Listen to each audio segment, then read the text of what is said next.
Okay. I just want to say, there's a lot of synchronicity going on. Field, I'm an ex-aircraft engineer. I used to keep people like Field McConnell flying safely.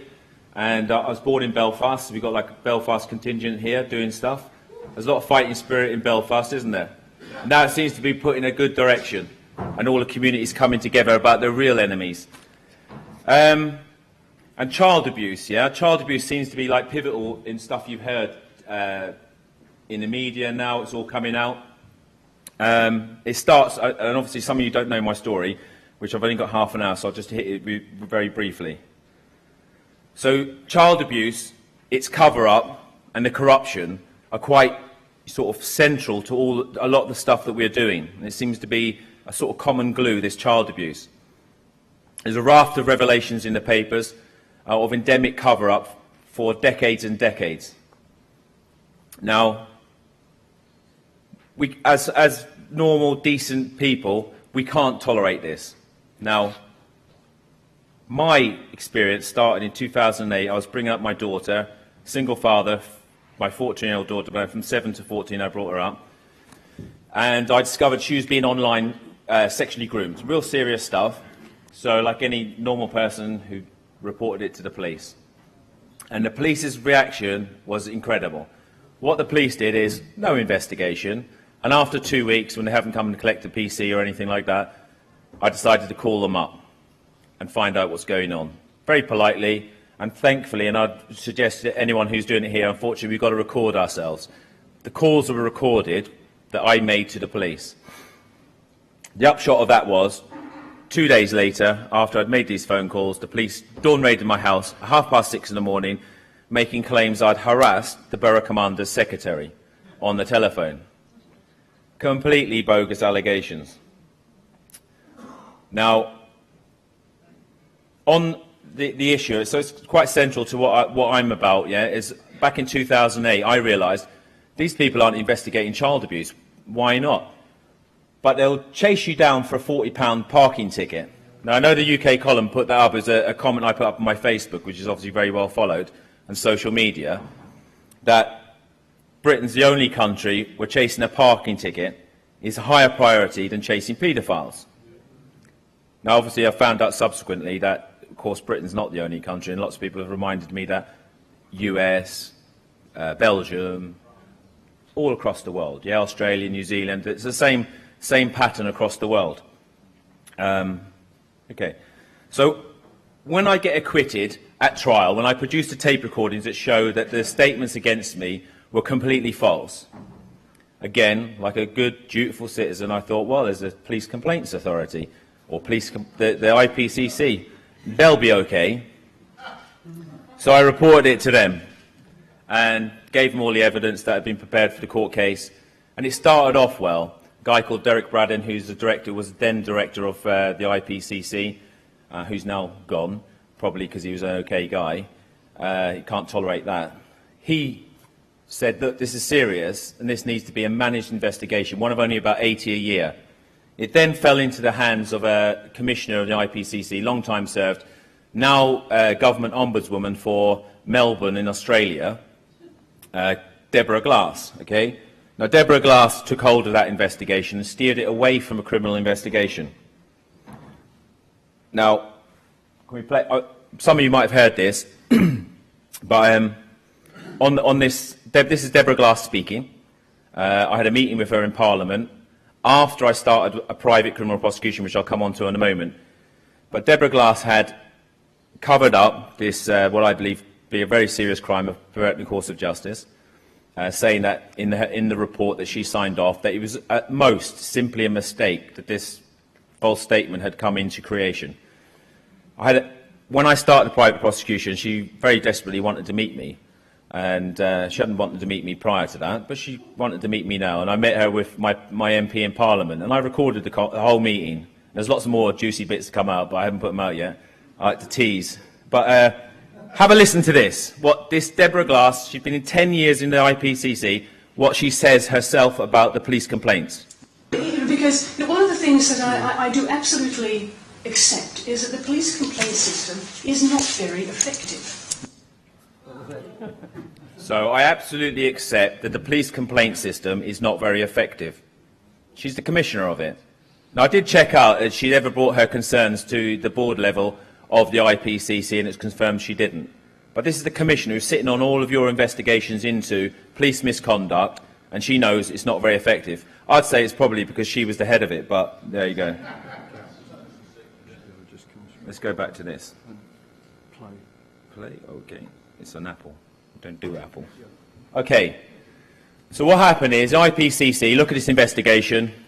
They say it was all simply a mistake. Go away. There's nothing to see here. Blah blah blah. And it's typical of all of the cover-ups of the child abuse victims who came here and spoke yesterday, that they're going to supposed authorities who are supposed to be charged with actually protecting them, investigating and bringing offenders to justice. Yeah, and they don't. These people turn a blind eye. They cover up even in the face of compelling evidence. Yeah.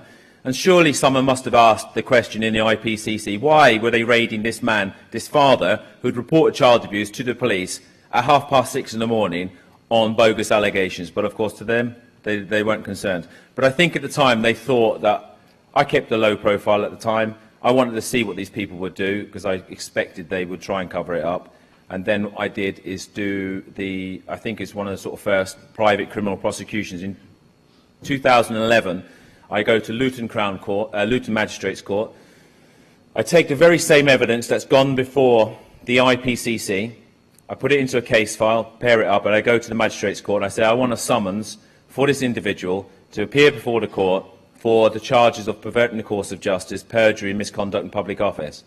It was a very interesting afternoon, and when you talk about the spiritual side of things, I certainly see, and what does he say, let them see signs or whatever, but around all of the stuff that goes on, I think when you're on the right path, you see signs and things will happen and things will move into place to keep you on that right track.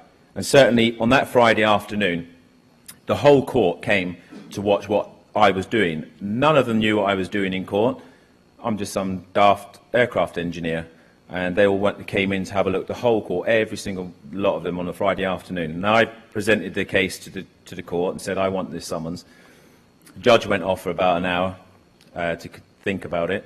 And the duty solicitor came out with me. I still know him to this day. And he said, do you know what I just watched you do in there, after 20 years being a solicitor, I now know what my job's about. So hopefully he'll often talk to me about the corruption in the courts and stuff like that, and I've met many good people on the way who are in the system. Now, the judge came out and said, Mr. Doherty, he said, this is going to cause a lot of trouble, but I'm going to give you your summons, yeah? And that started off, since April 2011, a whole series of events that's just continued, and it's got bigger and bigger and bigger. It exposes the corruptions in the courts. There are good people trying to do a good thing in the courts, but it comes from all sides. I'll give you an example. The case is then sent off to the Crown Court because obviously an indictable offence in October 2011. 4 days prior to the police barristers put in a dismissal application, try and get the case thrown out of court, saying that there's no merit in this case. 4 days prior to that, in London, my sister-in-law, who's a head teacher in London, gets approached by a male in a suit and handed a letter. And that letter was making threats against me that if I didn't stop what I'm doing, we won't let this happen, yeah? Now, of course, that was reported to the police. It was probably the guy in the suit was from the police. And they say, well, there's nothing to investigate here, and that to this date they've never investigated that.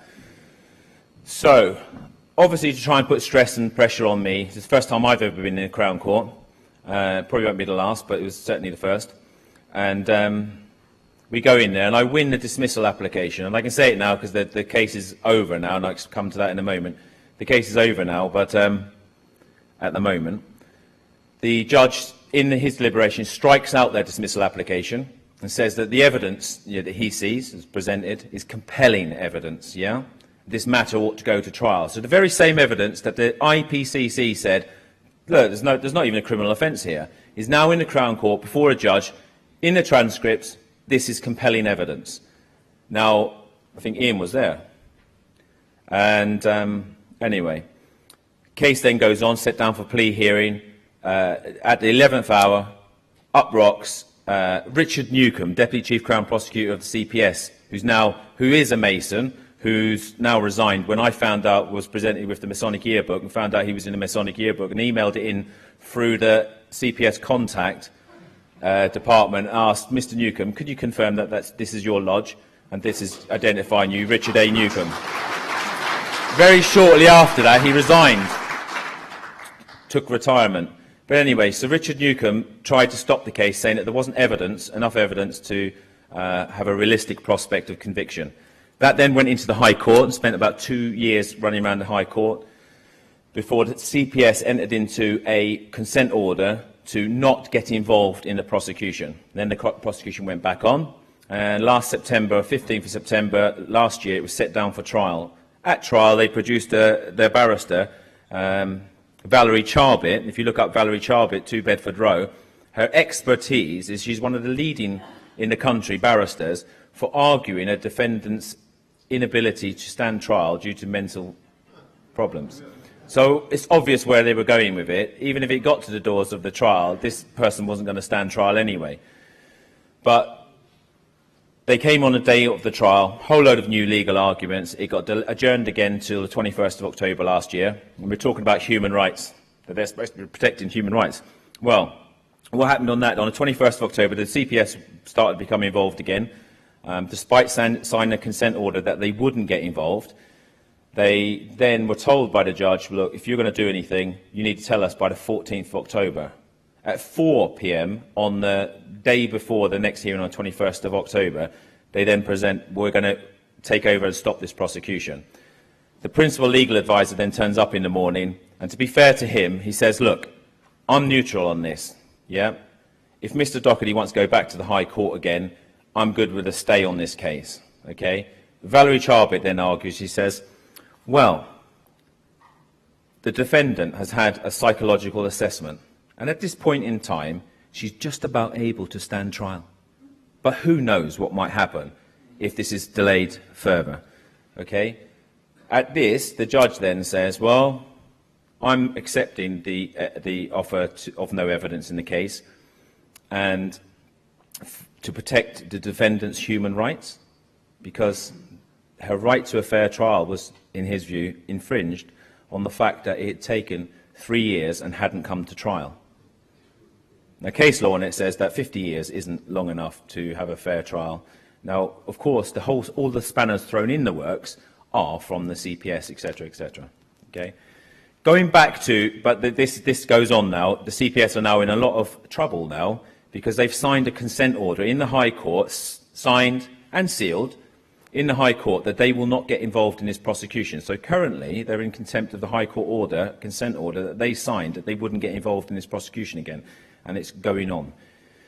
Coming back to, you can go to my website, justicenow.co.uk, and you can see all this material on there. Web of Lies, yeah?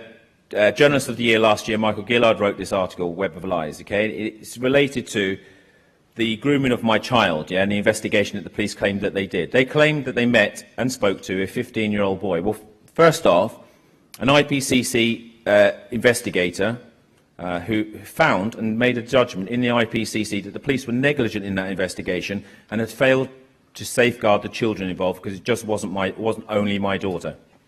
That was then overruled by an individual called Rebecca Reed. Just type her name into Google and you'll find a whole heap of stuff about her. She's a nice safe pair of hands at the IPCC. This article, Web of Lies, published in 2010, October 2010, sets all that out, sets out that what Rebecca Reed was saying, that in her claim to overrule that the police had met and spoken to a 15-year-old boy that they conclusively identified as being the person who was in contact with my daughter, is not true. It took them 3 years to admit that on the threat of a private criminal prosecution. All this issue here about the Web of Lies article and Deborah Glass is the subject of a High Court case in relation to a guy called Neil Wilby, and it appears that Rebecca Reed may have also been involved in trying to cover up Yorkshire Police's involvement with Jimmy Savile. So this should all be coming out in relation to that. IPCC, May 2012, 1st of May, Ian was there, a few other people were there. We set up abolished the IPCC. Not that I give it much credence, but the Labour Party's now adopted exactly what we were saying, that they will, if they get elected, abolish the IPCC. This is a scurrilous organisation, not all of the people, but certainly an organisation that is part of the establishment's mechanisms to try and protect and cover up abuse of children, police misconduct, police violence, police criminality, false testimony, all of those things. That organisation is not there to protect you. So we did the coffin, RIP, IPCC. They loved it. Don't think as well that you're in a minority anymore. Yeah, since I started in 2008, and I've known Ian for a long time in his cases and stuff like that. The cover-up culture with police. I mean, this was a Sky News survey where they said, "Do you think?" The question put to people was, "Do you think there's a culture of cover-up to hide wrongdoings by some officers?" 53% of this country, the people responded that they believe there is. 30% don't know. And only 18% said that they don't have a cover-up culture. I mean, you're in the majority now. Back in 2008, I don't think we were, but by sort of continually pounding away and putting the truth out there, I think the wider population are well aware of all of this stuff. Luton criminal prosecution. Look, private prosecutions is a very, very effective tool. It puts that person who thinks that they're sort of hidden by the, as Guy would say, the corporate skirt. Yeah, they hide behind the corporate skirt. These people are cowards. Yeah, bring them into trials. Now, this is not the only the Perverting the Course of Justice trial is not the only one. I brought the two police officers who led the raid on my home. I brought them to court for, wait for it, kidnap, false imprisonment, aggravated burglary, affray, assault, actual bodily harm, and misconduct in public office. 7 charges for those 2 officers who led the raid to my house. Now, they must have thought I've taken leave of my senses, and I went to the magistrates' court opposite Uxbridge Police Station to do that. They brought their barristers, as usual, trying to argue a whole load of stuff. They said, "He's made like 40 complaints about us. He's trying to turn this into a political movement," and things like that to the judge. I said, "Look, it is a political issue, police corruption. I'm not turning it into one." And I said, as far as 40 complaints, I said, if it's 140 complaints, it makes no difference, because at the root of this is the cover-up of those initial false allegations, yeah, and everything else has emanated out of it. Now, District Judge Deborah Wright, good lady, she looks at the evidence that I was presenting for those charges against those officers, and she issues them all with a case to answer, which is a threshold within the court. She said, "I'm issuing summons on all charges, albeit the aggravated burglary charge," because she thought I was using pieces of evidence twice, which I wasn't, but that's a different matter. All of those charges issued with case to answer. It then gets sucked up into Southwark Crown Court before Lord Justice McCreath. So if you come across Lord Justice McCreath, he's the sort of highest judge in Southwark Crown Court. And as he told me, "Mr. Doherty, any more private prosecutions you start, they'll all be coming to me." Now, he's instrumental in shutting down the prosecutions in relation to within the courts, in conjunction with his little CPS colleagues. But not to worry. This is not the point. The point is going into those courts and showing those courts that even the courts cannot do the right thing when faced with the evidence of people's criminality. They'll get you, but they won't get their little dogs. Okay. Interestingly, in the courts, something that not many people know, my original trial, when I was being prosecuted for harassment, got moved from Uxbridge, outside the local justice area of Uxbridge, and moved to Hendon. CPS didn't ask for it to happen. Court didn't order it to happen. It just moved on its own. Many years later, in fact, and we'll talk about the synchronicity thing, I can't believe it happened, but it happened. On the day of the dismissal application, I got 7 days to get a High Court order staying the criminal prosecution while I did a judicial review of that decision to try and stop it by Richard Newcombe. I go to London on the train from Luton, and I'm going back to Luton to get my car. I get onto the train at St Pancras, and a girl gets on the train in the carriage. I'm standing there, and it was just happened to be the train that stops at Kentish Town. And just before we get to Kentish Town, she says to me, "Excuse me, I'm got a chat with you." I said, "Okay." And she said, "I've got to tell you that the clerk in your case, his name is Jonathan Wetridge." at Hendon. And he's an ex-police officer. I'm like, okay, who are you? I've got to get off. And she gets off the train. Sure enough, it checks out. Jonathan Wetterich, the clerk in the case, which clearly involved serious police corruption, was an ex-Metropolitan Police officer. Clearly he didn't make any disclosure like that during the trial. But it's clear, within the courts themselves, of course they call them the police courts, the magistrates' courts, they were moving cases so that they've got a nice safe pair of hands sitting on the helm in the court case, because the clerk has an awful lot of control of the case. So Jonathan Wetterich, which I'm sure you'll listen to this at some point, you know, everyone knows you're an ex-police officer. Now, you're involved in a case which is going on and on. It's got serious police corruption. There's a lot of questions to ask. That complaint went all the way to the head of HMCTS, to Peter Hancock, okay, of HMCTS, about Jonathan Wetterich being in it, and his answer was, he can't see any impropriety. These people are blind.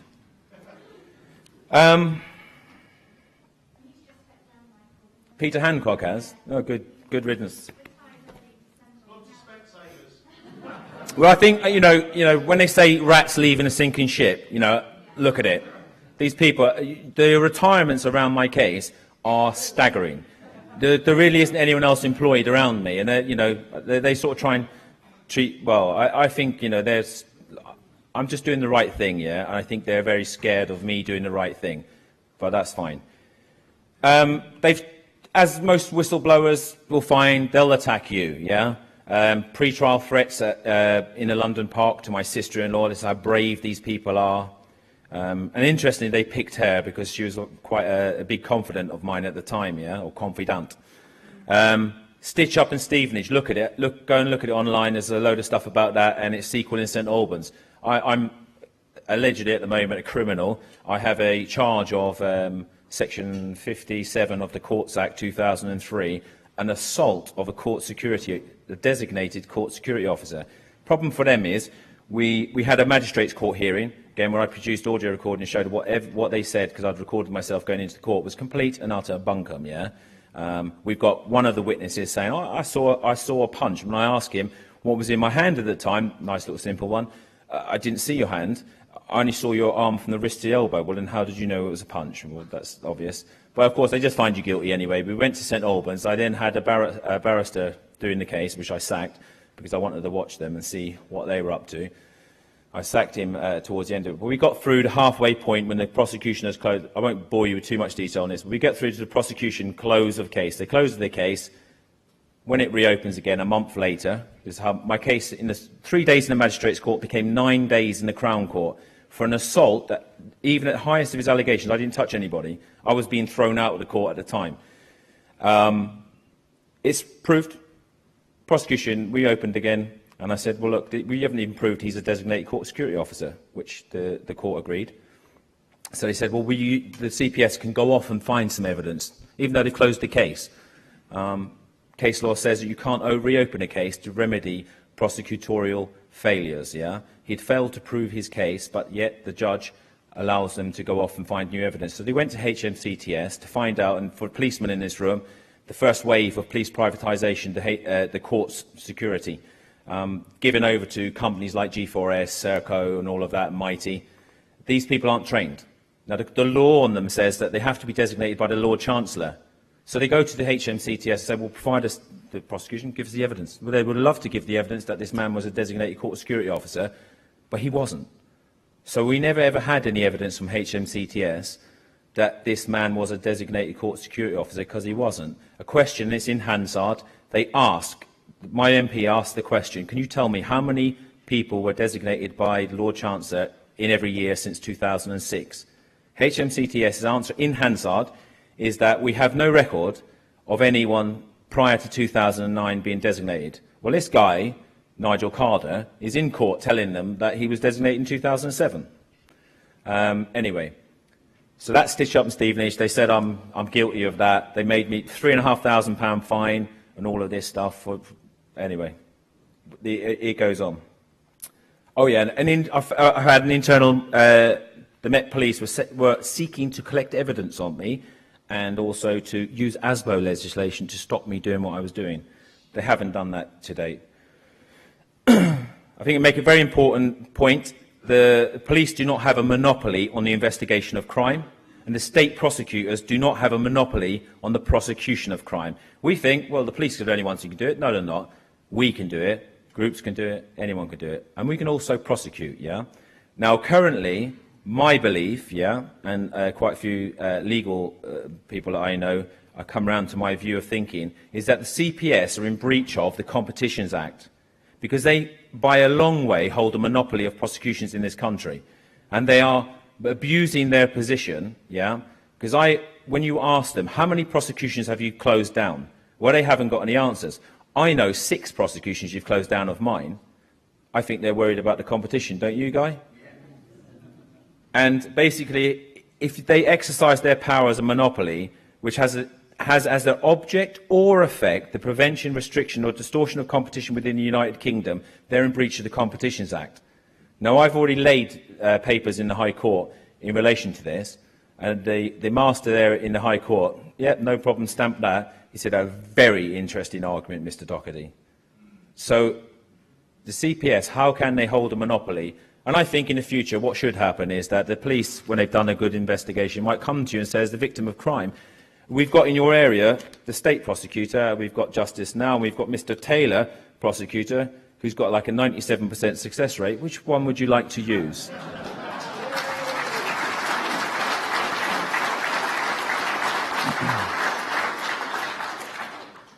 But Section 6 of the Prosecution of Offenders Act gives them the right to take over and very specifically continue the prosecution. And it's a bit like saying, if you had the right to continue my journey home, it doesn't mean you can terminate my journey. You ought to continue my journey to wherever I was going. I was going to Brighton. Well, you can't go off to Manchester. So it's very clear about continue the prosecution. They misinterpret that and say, well, that gives us the right to stop it. What we've got there is a very, very clear separations of powers issue, another constitutional principle in this country, that there's separation between the executive, the judiciary and the legislator. We've got the executive arm of government, the CPS, reaching into the courts and saying, sorry courts, but you don't have the ability to supervise this court case, we're taking it off you. Are these people so scared that they cannot allow the courts of this land to adjudicate on what's weak and what shouldn't be going to trial? Because as far as I could see in my cases, the court themselves wanted those cases to go to trial. The CPS obviously thought differently. I'm sure they were lent on. Please, please stop this. But yeah, bashing the bishop. Let's talk about the synchronicity. How much longer have I got? Just give me 5 minutes? 5 minutes, okay, I'll rush through it. But synchronicity, okay? If I wasn't spiritual before all this stuff started, well, I am now. There's some involvement of the Catholic Church in some stuff going on with my daughter. It's all interlinked. I won't go into the detail, but involves her school. Again, involves an audio recording, involves a whole load of lies that are provable. The Bishop of Westminster became involved, yeah? He said it's nothing to do with me, Mr. Doherty, but because it's the school. The school organise their own things. We're nothing to do. I said, well, that's a problem for you, Bishop, because you sent a legal advisor to the governor's meeting, and your legal advisor called that meeting to a close when it was shown that your people were lying. Okay, I'll meet with you. So he meets with me. I go and meet him. And during that, I did ask him, are you a man of God? To which he just looked at me.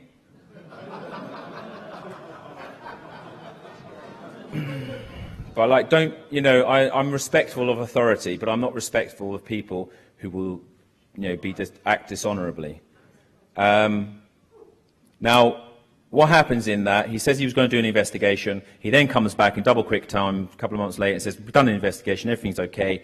I said, okay, but it's all in emails. I said, okay, can I see a copy of the report? No, it's not written in a report. I said, okay, could you even tell me who did the investigation? No, we're not telling you. So I thought that's quite interesting. And I did write back to him, and we'll go to Field O'Connell. He said about the ninth commandment, which is thou shalt not bear false witness.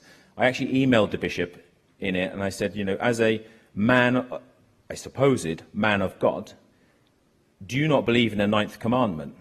Thou shalt not bear false witness, which is at the centre of all of this.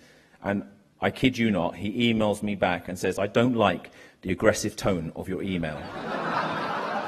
So I can just imagine Moses coming down from, is it Mount Sinai, with his tablet of stone. And when he got to 9, Moses, you're a very aggressive little man. Go away with your 10 commandments. Bishop John Arnold, who's the name of this chap, he was appointed by Benedict to investigate, go and check it out, to investigate Ealing Abbey. Ealing Abbey was about 50 years of child abuse. One of the priests was allowed bail to leave the country while he was under investigation. He disappeared, funny enough. They think he's hidden somewhere in the Vatican. But Bishop John Arnold was appointed to investigate what went on in Ealing Abbey. Now, I then fire in a data protection request to the church and say, okay, let's see your cards, boys. And I get an email back in November 2013 from Bishop John Arnold. And this man was a trained barrister, ex-Oxford graduate. Yeah? And I completely go with my Irish brother. I'm not the most educated person, but I'm fairly good. But this man was Oxford graduate barrister before he went into the church and became a bishop.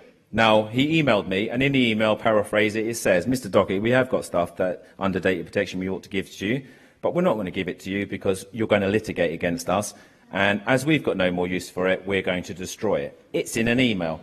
I go to the court, I go to, funny enough, Luton County Court, get a nice judge, he was okay, show him the email, all my papers set out for an injunction. I get an injunction on the whole Diocese of Westminster, and Bishop John Arnold. The injunction states that whilst my rights are being determined as to my rights to that information, they must not destroy the information. Yep, that's in dispute. And I call it altar service. What I do with that injunction, it was around about Christmas time, so I thought, okay, I'll wrap it up in Christmas wrapping paper. And I take it to Westminster Cathedral. And again, a bit of synchronicity. I've told some other people in here today. I go to Westminster Cathedral. My idea, I don't want to be sacrilegious or anything like that, but I'm going to go during communion, because it's obviously open for business at that time, and I'm going to serve the summons during communion, okay, in Westminster Cathedral, wrapped in wrapping paper. So I go there. I know it's Sunday. I haven't been struck down yet. On Sunday, I'm sitting at the back of the church. I've got a guy, some guys filmed it, and I'm like thinking, you know, really, I shouldn't do this. It's not really good, blah, blah, blah. I think, what would Jesus do? He'd kick them all out, but, you know, maybe I shouldn't do it. And then, I've been to church many times, but I've never heard this responsorial psalm. It said, in his day, justice will prevail, and there will be peace on earth. And I thought, okay, dude, you clearly want me to do this, yeah? So, bolstered by that, I get up, I go up to communion, I say, get to the front, I say, Father, will you bless me? Get blessing. And I said, Father, you must take this. This is a court. This is an injunction on the Diocese of Westminster.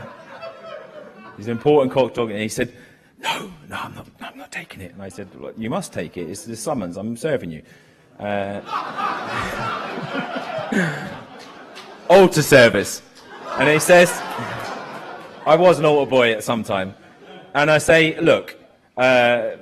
You got to take it. I said, I'll tell you what I'll do. I'll leave it on the altar for you to pick up after service. Yes, do that. So I put it on the altar. Left. Served.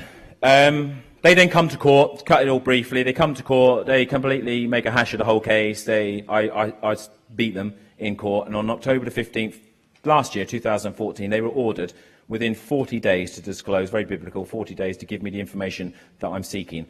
To date, they've still not done that. Yeah, they're now in contempt of court. Clearly, they're hiding something, which is dishonourable. The Metropolitan Police, I have been told, very recently raised a crime reference number in relation to Bishop John Arnold and a report that I made that if you have evidence in your possession that you know is related to criminal proceedings, and then you sought to destroy it, that's called perverting the course of justice, whether it's civil or criminal proceedings. In that email, he sets out very clearly his intention to destroy material that he knows will lead to litigation. That's perverting the course of justice. Now, they've raised that crime reference number against Bishop John Arnold, who's, funnily enough, moved from Westminster. He's now the Bishop of Salford. So I think anyone from Manchester now, he's your new bishop up there. He was in Cambodia for about 2 months, and I know that we don't have any extradition treaties with Cambodia, so I think he went hiding out there. Okay, so Plebgate, I've really got to get this one to you. Plebgate, Operation Alice, yeah? This is very, very important. And Times newspaper, Independent, have an injunction on this, and it's related to me, funny enough, at the centre of it all. Plebgate, which is obviously Andrew Mitchell, what happened outside 10 Downing Street, okay? Completely separate. I don't know nothing about Plebgate because it hasn't started yet. In April 2012, I go to a police station in Holborn. I go and see, funny enough, a guy called Inspector Gary Randall. I take him with papers and I say, Deborah Glass, Commissioner, now Ombudswoman in Australia, has perverted the course of justice, committed misconduct in public office because she tried to cover up the crimes of the Metropolitan Police. And I say, here's the evidence, here's the triage of the IPCC by Director Derek Bradley, which says that the evidence presented is that the police member of staff painted a picture of harassment that's not borne out by the evidence provided, therefore it needs to be a managed investigation. It then falls into Deborah Glass's hands, and she doesn't even think it merits suspicion of a crime to commence a criminal investigation, i.e. interview and periphery investigation. She decides in her report that it was simply a mistake. On the other side of Deborah Glass, in the Crown Court papers, we've got a Crown Court judge who's looked at the evidence and said this is compelling evidence of and needs to go to trial. So I say, dear Inspector Randall, and he said, look, Mr. Dockett, I think you got something there. I said, why don't you just, because it's only around the corner, why don't you get one of your PCs, nip in, arrest her and bring her in for interview, which he found very funny. But to be fair to him, he was quite a good guy. He raised it as a crime reference number. Metropolitan Police didn't know what to do with it. And what happened with that investigation, I'll let you people decide whether you think it's highly dodgy. The Metropolitan Police then, in October the 1st, 2012, they wanted to speak to me. They wanted to meet me in a five-star hotel in London to take statements from me about Deborah Glass. And Plebgate had kicked off on the 19th of September, and obviously the Met Police knew that they're going to start coming under scrutiny, and the person who's going to come under scrutiny will be Deborah Glass. We need shit on Deborah Glass, is what I think happened.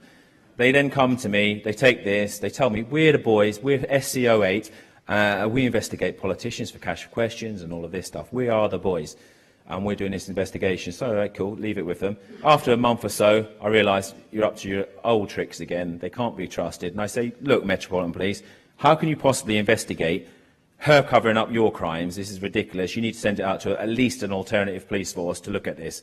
They refused. Commander Alan Gibson, now retired, he took the decision to retain it within the Metropolitan Police. Now, what's the chances of this? I'm all into synchronicity, but what's the chances of this? That investigation into Deborah Glass continued from April 2012 all the way through 2013, all the way up to November the 26th, 2013, at 10:32, I get an email from the Metropolitan Police which says, we're dropping the investigation into Deborah Glass. Funny enough, at 12 o'clock that day, the Operation Alice report into Plebgate was issued by the CPS. So, of course, if they were using it to hold over Deborah Glass, dear Debbie, if there's any problems with you and you don't do what you're told, you know Mr. Dockett, he's a feisty character, and he'll be more than up for prosecuting you. You better behave yourself, Debbie, I think, and then down swords. We don't need the Mexican standoff anymore. We don't need that investigation anymore because we've got the outcome in Operation Alice. And just to give you an indication on how bad Operation Alice was compromised, Keith Wallace, who went to jail for misconduct in public office, which is a very bizarre standalone charge, was never interviewed. He had mental problems and he couldn't be interviewed.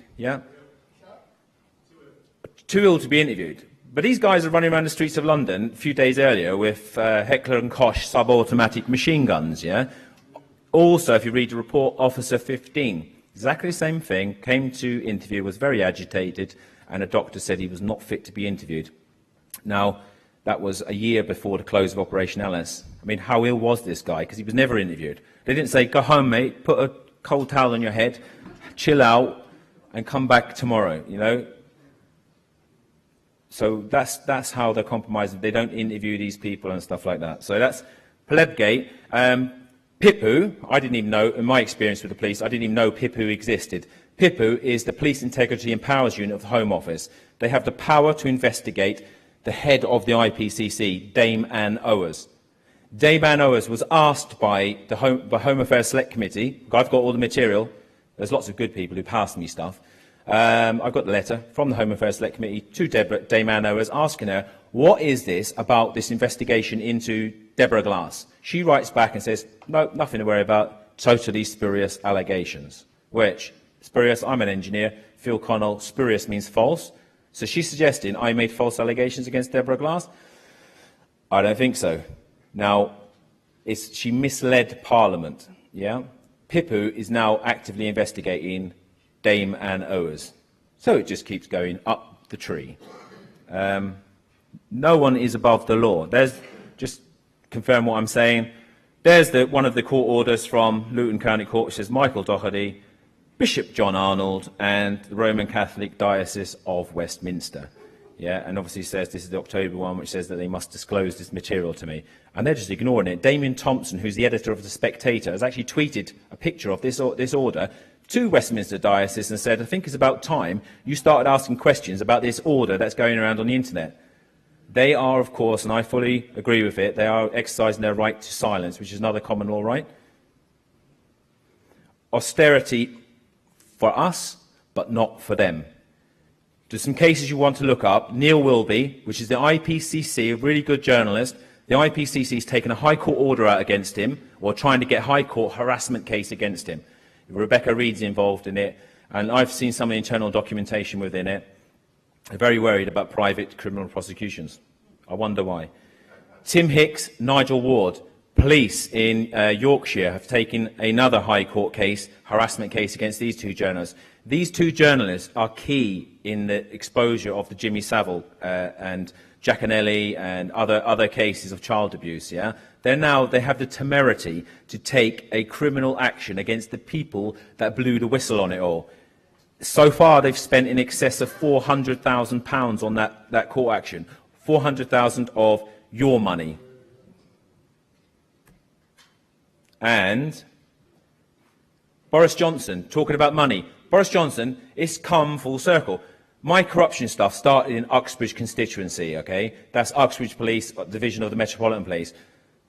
Straight into the trap, into the affray, is Boris Johnson, who's decided he's going to stand as parliamentary candidate in Uxbridge. Well, I'd be duty-bound to stand against him in Uxbridge. And some of the questions I will be asking Boris is, why did Boris authorise the payment of £60,000 for the legal defence of Tracy Jane Murphy, the police commander of Hillingdon's secretary?